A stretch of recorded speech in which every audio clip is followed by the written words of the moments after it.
Assalamu alaikum, ladies and gentlemen. Welcome back to my YouTube channel.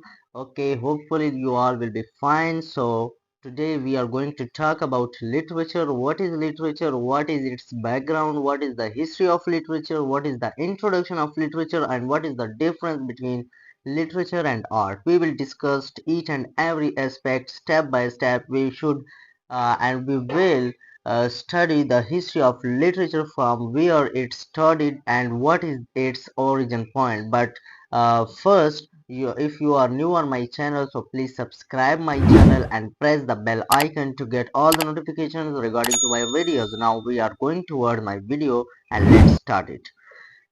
Okay, अस्सलाम वालेकुम dear friends. तो आज हम जो डिस्कस करने जा रहे हैं लिटरेचर के बारे में, सबसे पहले तो आपको ये मालूम होना चाहिए कि व्हाट इज लिटरेचर। ठीक है, तो इसका बेसिक कॉन्सेप्ट जो है वो ये है कि literature is a product of someone's imaginations, originality, thought, feelings, emotions, ideas, etc.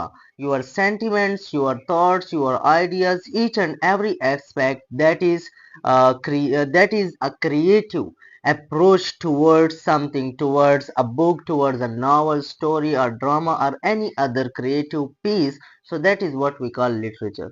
ठीक है, ये चीज आपने अपने माइंड में रखनी है कि आपके इमेजिनेशन, आपकी खुद की जो क्रिएटिविटी है, उसके बेस पर आप जो चीज करते हैं, ठीक है, जैसे कि आपके अपने थॉट्स होते हैं, अपने फीलिंग्स होते हैं, और उन फीलिंग्स को जब आप रिटन फॉर्म में बयान करते हैं, पेश करते हैं, इसे हम लिटरेचर कहते हैं। डिफरेंट राइटर्स डिफरेंट डेफिनेशंस करते हैं लिटरेचर की, लेकिन उन सब के उन्वान को अगर हम देखें, सबके एस्पेक्ट्स को देखें, सबके खुलासे को देखें, तो उन सब का मतलब यही है कि लिटरेचर जो है ये एक एस्पेक्ट ऑफ इमेजिनेशन है। ठीक है, ये एक सजेस्टिव पावर है, ये इंसान के अंदर जो इंटरनल फोर्सेस है।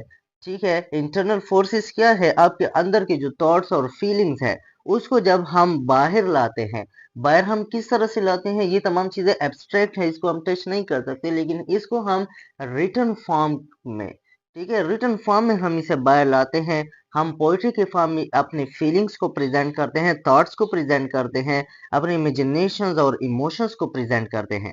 ठीक है, और इसे ही हम फिर लिटरेचर कहते हैं।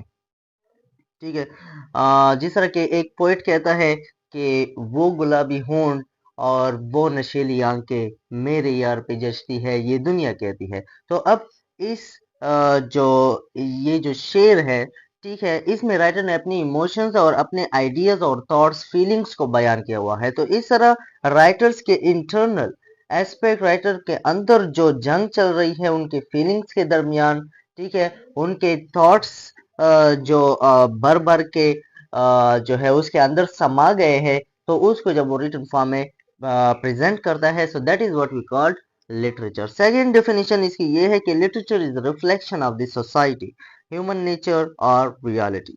ठीक है, ह्यूमन नेचर क्या है, ह्यूमन नेचर इसी थॉट फीलिंग्स को एक्सप्रेस करता है। आपके अंदर के जो थॉट्स होते हैं, आपके अंदर की जितनी भी चीजें हैं जो कि एब्स्ट्रैक्ट है, ठीक है, और आपके माइंड पे बेस करती है, आपकी थिंकिंग पे बेस कर, चाहे वो आइडियाज हैं, चाहे वो आपकी फीलिंग्स है, इमोशंस है, इमेजिनेशंस है, थॉट्स है, ये तमाम एक ही चीज है। ठीक है, ये ह्यूमन नेचर है। अब लिटरेचर जो है ये सोसाइटी की रिफ्लेक्शन हमें देती है। ठीक है, किस तरह, देखें, जितने भी ड्रामाज होते हैं, जितने भी मूवीज परफॉर्म किए जाते हैं, जितने भी पोइट्री लिखी जाती है, तो उन सब का रिलेशन एंड इंटरकनेक्टिविटी जो है वो सोसाइटी के साथ होती है। ठीक है, और इस वजह से हम एक बहुत ही इम्पोर्टेंट सेंटेंस में आपको बताने जा रहा हूँ, और वो ये है कि लिटरेचर इज यूनिवर्सल। ठीक है, यानी कि एरिस्टोटल जो है, जो हमारे लिटरेचर के क्रिएटर्स है, जो ग्रीक राइटर्स है, जिनको क्लासिक्स बोला जाता है, जैसे कि पास्ट में जो है ग्रेट राइटर्स है, प्लेटो है, एरिस्टोटल है, सोफोक्लिस है। ठीक है, इसी तरह और भी बहुत सारे राइटर्स हैं, ठीक है, लाइक एलेडियस है, और कुछ और राइटर्स हैं। तो ये है कि ये तमाम जो है इन्होंने सोसाइटी का एस्पेक्ट ही हमें बताया है, और इन तमाम के लिटरेचर हर जगह पर अप्लाई होते हैं। ठीक है, जिस तरह के अगर आज की बात हम देखें, आजकल को के ड्रामों को हम देखें, जैसे कि पाकिस्तान में जो ड्रामे बन रहे हैं तो वो एक्चुअली सोसाइटी पे बेस्ड होती है। हमारी सोसाइटी में जो है थीव्स बहुत ज्यादा है, चोरी ज्यादा है, तो आपको ड्रामों में भी इस किस्म के एस्पेक्ट मिलते हैं। ठीक है, ये बॉयफ्रेंड गर्लफ्रेंड रिलेशंस जो है वो बहुत ज्यादा है, तो आपको ड्रामोज में भी ये एस्पेक्ट मिलते हैं। इसके अलावा जो घरों के जो माहौल होते हैं, जो हालात होते हैं, जो बहुएं और सास का आपस में झगड़ा वगैरह, ठीक है, और जो कंफ्यूजन क्रिएट की होती है ड्रामा में राइटर्स ने, तो यही आप सोसाइटी में भी देखते हैं। तो इस वजह से हम कहते हैं कि लिटरेचर जो है, ठीक है, ये हमें एस्पेक्ट दिखाती है हमारी सोसाइटी की, ये रिफ्लेक्शन है हमारी सोसाइटी की। ठीक है, इसके अलावा अगर आप किसी भी प्ले को देखे, किसी भी जॉनरास ऑफ लिटरेचर को देखे, जॉनरा काइंड को कहते हैं, किस्म को कहते हैं। जैसे कि अगर आप एक ड्रामा पढ़ते हैं a man for all season, जो कि बहुत ही फेमस प्ले है, ठीक है, और आप जब ये प्ले पढ़ते हैं तो इस प्ले में क्या होता है कि एक जो प्रोटोगनिस्ट है, जो हीरो है, जो मेन कैरेक्टर है, वो सच्चा होता है और अपने सच की वजह से झूठ करप्टेड नहीं होता, लॉयल होता है, इलॉयल नहीं होता, और इसी वजह से उसे eight the end of the play उसे फांसी दी जाती है। तो ये एक्चुअली एलिजाबेथन एज में उस वक्त जो शख्स, ठीक है, इस तरह होता था, हेनरी एट एक किंग वहां का गुजरा है, ठीक है, उसके दौर में जब भी कोई हक के खिलाफ, यानी हक की बात करता था या किंग के खिलाफ जाता था, तो वो उसको कत्ल कर देता था, उसको फांसी दे देता था। तो ये उसको रिफ्लेक्ट करता है। इसके अलावा ये हर एज पे ये अप्लाई होता है। आजकल अगर हम देखें तो आजकल भी इसी तरह है। ठीक है, आप कोई भी हक की बात करें तो आपके साथ बहुत बुरा बर्ताव होता है। Freedom of speech, freedom of thoughts की बात तो हम करते हैं पाकिस्तान में, इंडिया में और भी बहुत से कंट्रीज में, लेकिन क्या आपको फ्रीडम ऑफ स्पीच हासिल है? क्या आप फ्रीली जो है अपने थॉट्स और आइडियाज को पेश कर सकते हैं? सो इम्पॉसिबल। ठीक है, तो यहाँ पर भी इस तरह होता है, अगर आप हक का साथ देते हैं, हक की बात करते हैं, तो आपको जो है एग्जीक्यूटेड किया जाता है, आपको जो है प्रिजन में डाल दिया जाता है, आपके साथ बहुत बुरा बर्ताव किया जाता है। तो यही है कि लिटरेचर जो है वो हर दौर में, हर किस्म के एज में, हर किस्म की सेंचुरी में ये अप्लाई होती है, हर किस्म के लोगों पे अप्लाई होती है। ठीक है, तो ये एक लिटरेचर का एस्पेक्ट है। इसके अलावा रिटन और oral artistic works, specially those with a high and plastic artistic value. ठीक है, आर्टिस्टिक वर्क जो है ये रिटन भी हो सकता है, ओरल भी हो सकता है। अब यहाँ पर ओरल से मुराद ये है कि जब फर्स्ट ऑफ ऑल, ठीक है, इंग्लिश लिटरेचर का स्टार्ट हुआ था, एंग्लो सैक्सन पीरियड उसको कहा जाता है, 450 से लेकर, ठीक है, 1100 या 1066 तक जो एरा था, उसमें ज्यादातर रिटन वर्क्स नहीं लिखे गए, उसमें ज्यादातर लोग ओरल कहानियां लिखते थे। जैसे कि आजकल या जो हमारे ग्रैंड पेरेंट्स, ग्रैंड मदर्स हमें जो कहानियां, किसे कहानियां सुनाया करते थे, ट्रेडिशनल स्टोरीज जो होती है वो भी ओरल ही होती है, किसी ने ये नहीं लिखी होती कि इस तरह से एक ऊंट था और ये था और वो था। ठीक है, ये सब जो है लोगों के बनाए हुए स्टोरीज होते हैं। ठीक है, और ये लोग जो है यानी जनरेशन टू जनरेशन लोग ये स्टोरीज कन्वर्ट होते रहते हैं, जैसा कि ग्रैंड पेरेंट्स के ग्रैंड पेरेंट्स को उनके ग्रैंड पेरेंट्स ने सुनाए थे, और फिर इस तरह हम तक ये स्टोरी पहुंची है। तो ये ओरल स्टोरीज है, ये किसी ने लिखे नहीं होते, बल्कि जस्ट ये मशहूर हुए होते हैं हमारे कल्चर में, हमारी सोसाइटी में, हमारे इलाके में, हमारे रीजन में, हमारे ट्रेडिशंस में। ठीक है, तो ये ओरल आर्टिस्टिक वर्क है। इसके अलावा रिटन वर्क तो आप सभी जानते हैं कि पोइट्री है, ड्रामाज है, फिक्शनल स्टोरीज है, शॉर्ट स्टोरीज हैं। ठीक है, इसके अलावा नॉवेल्स हैं, नोवेलाज हैं, ये तमाम जो वर्क्स हैं ये तमाम रिटन वर्क्स हैं। ठीक है, और ये लिटरेचर का पार्ट है। इसके बाद इम्पोर्टेंस क्या है लिटरेचर की, कि लिटरेचर जो है ये आपकी लैंग्वेज को इम्प्रूव करती है। याद रखिए, जब आप बहुत ज्यादा बुक्स रीडिंग करते हैं, आप लिटरेचर के साथ बहुत ज्यादा इन्वॉल्व होते हैं, ठीक है, तो इससे आपकी लैंग्वेज इंप्रूव होती है, आपकी टारगेट लैंग्वेज इंप्रूव है। जाहिर सी बात है कि आप जिस लैंग्वेज में इंटरेस्ट रखते हैं तो आप उसकी लिटरेचर को ज्यादा रीड करेंगे। अगर आपको उर्दू लैंग्वेज ज्यादा पसंद है तो आप उर्दू के बुक्स पढ़ते हैं। अगर आप इंग्लिश लैंग्वेज के वर्क्स आपको ज्यादा पसंद है, इंग्लिश लैंग्वेज ज्यादा पसंद है, तो जाहिर सी बात है आप उसके लिटरेचर को रीड करेंगे। ठीक है, तो ये आपकी जो लैंग्वेज है, जो वोकेबलरी है, जो कमांड है लैंग्वेज पे, उसको इम्प्रूव कर देती है। इसके अलावा it teach you about the life, cultures and experiences of people in other parts of the world। ये याद रखें कि आप जिस भी इलाके के लोगों के लिटरेचर के बारे में पढ़ते हैं तो लिटरेचर जो है वो उनकी सोसाइटी की अक्कासी करती है। आप जब लिटरेचर पढ़ते हैं, आप अगर विलियम शेक्सपियर का बुक लेते हैं, आप मैकबेथ लेते हैं, आप हैमलेट लेते हैं, या आप जो है एज यू लाइक इट या कोई भी प्ले लेते हैं विलियम शेक्सपियर का, तो उस प्ले के साथ उसको जब आप रीड करते हैं तो आप एक्चुअली उसी दौर में चले जाते हैं, एलिजाबेथन एज में आप खुद को फाइंड करते हैं, क्योंकि वही प्रिंसेस और प्रिंस की कहानियां, ठीक है, और नाइट्स की कहानियां, सोल्जर्स होते हैं, ये होते हैं, वो होते हैं, तो बहुत सारे कैरेक्टर्स होते हैं, तो आप उनके लाइफ के बारे में भी जान लेते हैं, आप उनके कल्चर्स के बारे में भी जान लेते हैं, और आपकी एक्सपीरियंस भी हो जाती है कि उन लोगों का लाइफ स्टाइल किस तरह था, वो किस तरह से रहते थे, उनके कॉस्ट्यूम्स क्या थे, किस तरह के लिबास पहनते थे, ठीक है, क्या लाइफस्टाइल था, हर चीज के बारे में आप जान लेते हैं। उसके बाद थर्ड पॉइंट जो हमारे पास है वो है कि it entertains you and provide useful occupation in your free time. ठीक है, जब आप लिटरेचर पढ़ते हैं, जब आप स्टडी करते हैं, उनको पढ़ते हैं, तो ये आपको इंटरटेन करता है और आपको यूजफुल ऑक्यूपेशन प्रोवाइड करते हैं। देखिए कि हम अगर कोई लिटरेचर पढ़ते हैं तो इसका बहुत ज़्यादा बेनिफिट होता है, और वो बेनिफिट क्या होता है कि हमारी नॉलेज इंप्रूव होती है। कल को जब हम किसी के साथ कन्वर्सेशन करते हैं और फिर हम हमारे माइंड में जो है वो वोकेबलरी आती है जो हमने बुक से हासिल की है। इस वजह से अगर हम किसी के सामने जो है इंग्लिश वर्डिंग बोलते हैं, किसी के सामने जो है और वर्ड बोलते हैं जो कि हमने लिटरेचर से गेन किया हुआ है, तो उनको पता चल जाता है कि he is a knowledgeable person. ठीक है, he has a lot of knowledge and that's why he is using in front of me. इसके अलावा इट आल्सो एंटरटेन यू। ठीक है, देखिए कि जो भी प्ले होता है उसका एक प्रॉपर प्लॉट होता है। ठीक है, उसका एक प्रॉपर एक्सपोजिशन होता है, उसमें सस्पेंस होता है, उसमें रोमांस होता है, उसमें जो है फाइटिंग होती है, उसमें इमेजिनेशंस होती है, क्रिएटिविटी होती है, रिलीजन होता है। ठीक है, जिस रिलीजन के आप देखते हैं प्लेस, इसके अलावा और भी बहुत सारी सुपर नेचुरल इफेक्ट्स होते हैं। सुपर नेचुरल इफेक्ट्स इसे कहते हैं कि जो आपके यकीन से बिल्कुल बाहर हो। जैसे कि आजकल जो है अगर ज़ोंबीज़ के मूवीज़ की बात करें, वैम्पायर्स की मूवीज़ है, या जो है जो ड्रैगन्स या खलाई मखलूक आ जाते हैं, तो ये तमाम अब रियलिटी में एग्जिस्ट नहीं करते, या इनमें से बहुत सी कम चीज़ें होंगी जो एग्जिस्ट करती होंगी, मोस्टली एग्जिस्ट नहीं करते, और आपका माइंड भी नहीं मानता कि व्हाट इज़ दिस। ठीक है, क्योंकि आए दिन जो मूवीज़ आ रहे हैं इंग्लिश की, तो उनमें बहुत ज़्यादा मॉन्स्टर्स, ठीक है, इन चीज़ों पे बेस्ड होते हैं मूवीज़, जो आपका माइंड आपके साथ नहीं मानता इन चीजों को। So that is what we call super natural thing. So you also entertain this thing and enjoy this thing. Literature also helps you compare your own experience with the experiences of other people.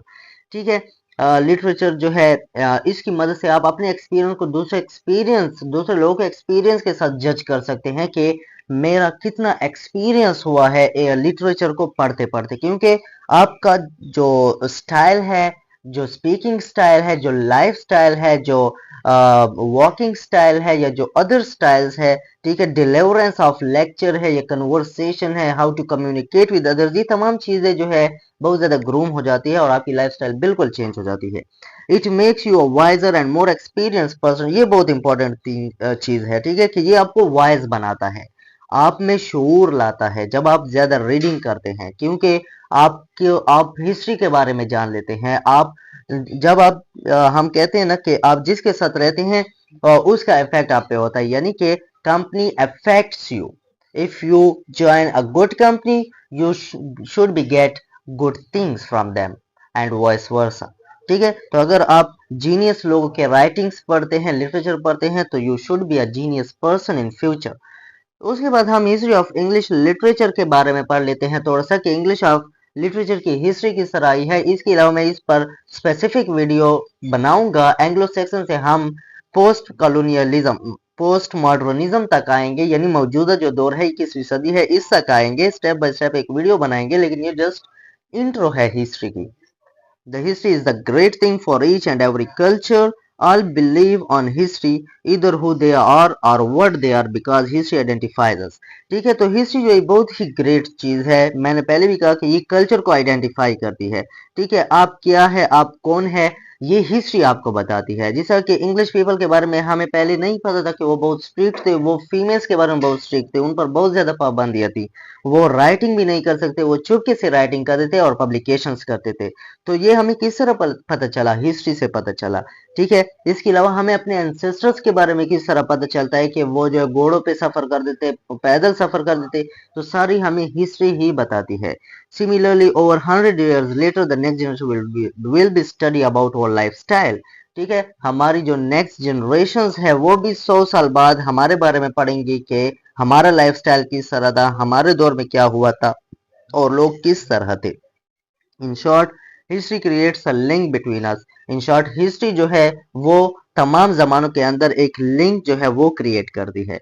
History of literature is basically begins from the early classical period where Greeks and Romans were lived. English writers were following them and they were the traditionalists for them. ठीक है, अगर हम history of English literature की बात करें तो actually ये classical period से स्टार्ट हुआ है। ठीक है, इंग्लैंड की जो हिस्ट्री है वो तो 450 ईस्वी से स्टार्ट हुई है। ठीक है, लेकिन जो असल हिस्ट्री है, जो लिटरेचर की हिस्ट्री, जो फर्स्ट जब पोएट्री स्टार्ट हुई पूरी दुनिया में, तो वो ग्रीक्स वालों ने स्टार्ट की और रोमन्स ने स्टार्ट की। आज से तकरीबन 23,000 और 24,000 साल, सॉरी 3,000, 4,000 या 5,000 साल पहले जो है लोगों ने या ग्रीक्स के जो लोग थे उन्होंने हिस्ट्री स्टार्ट की है। जैसे कि ग्रीक्स में कुछ प्लेस है लाइक ओइडिपस रेक्स है।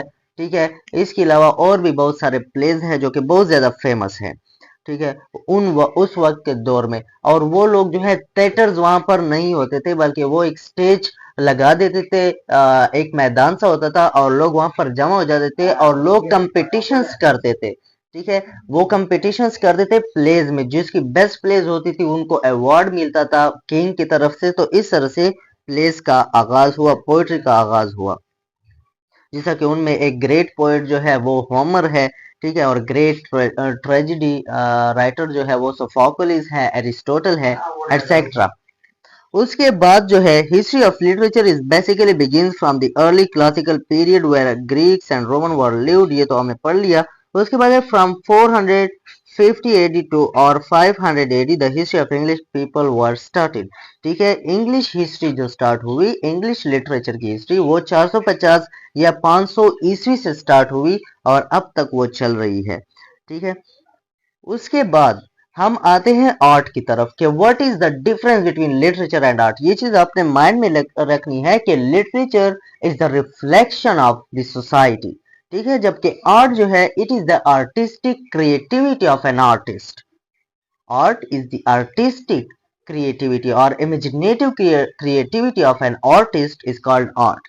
ठीक है, लिटरेचर जो है जब हमें रिटन फॉर्म में जो चीज मिलती है जो कि हमें सोसाइटी की रिफ्लेक्शन देती है तो ये हमारे पास लिटरेचर है। जबकि आर्ट आप हर किस्म के वर्क को कह सकते हैं, ऐसे वर्क को जो इंसान की क्रिएटिविटी को, इंसान जब कुछ यूनिक करता है इस दुनिया में, चाहे वो जो भी है, चाहे वो साइंस में कोई परफॉर्मेंस करता है, साइंस की फील्ड में, चाहे वो पेंटिंग करता है, चाहे उसने कोई नई चीज बना ली है, चाहे उसने ड्रामा लिख लिया है या कोई भी चीज की है, तो उन सब को हम आर्ट कहते हैं।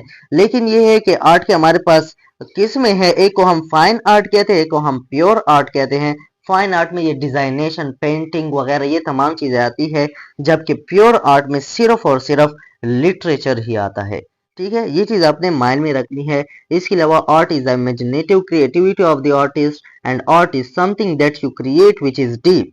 ये चीज माइंड में रखें कि आप कोई चीज क्रिएट करते हैं तो वो डीप होगी। ठीक है, आप इजीली उसको अंडरस्टैंड नहीं कर सकते बल्कि आप बहुत डीपली उस पर सोचते हैं। जिस तरह के एक राइटर है इंग्लिश का कॉलरिज। ठीक है, कॉलरिज हमें इमेजिनेशन के दो टाइप्स बताता है, एक प्राइमरी इमेजिनेशन है, एक सेकेंडरी इमेजिनेशन है। और इसमें वो ये कहता है कि प्राइमरी इमेजिनेशन वो इमेजिनेशन है जो तमाम लोग सोचते हैं, जो तमाम लोगों की थिंकिंग है, जो कि ज्यादा डीप, ज्यादा गहरी नहीं होती। और दूसरी जो है वो सेकेंडरी इमेजिनेशन है, जो कि सिर्फ राइटर, सिर्फ आर्टिस्ट ही वो इमेजिनेशन कर सकते हैं, जिनमें बहुत ज्यादा डीप थॉट्स होते हैं, गहरे फीलिंग्स होते हैं, गहरे इमोशंस होते हैं। ठीक है, तो इस तरह आर्ट के लिए जरूरी है कि वो डीप होंगे, उसमें जो क्रिएटिविटी है वो बहुत ज्यादा डीप होगी। ठीक है, इसके बाद जैसा कि एक राइटर कहता है कि कि बदन टपकाए तो लहू, ना टपकाए तो है तूहर।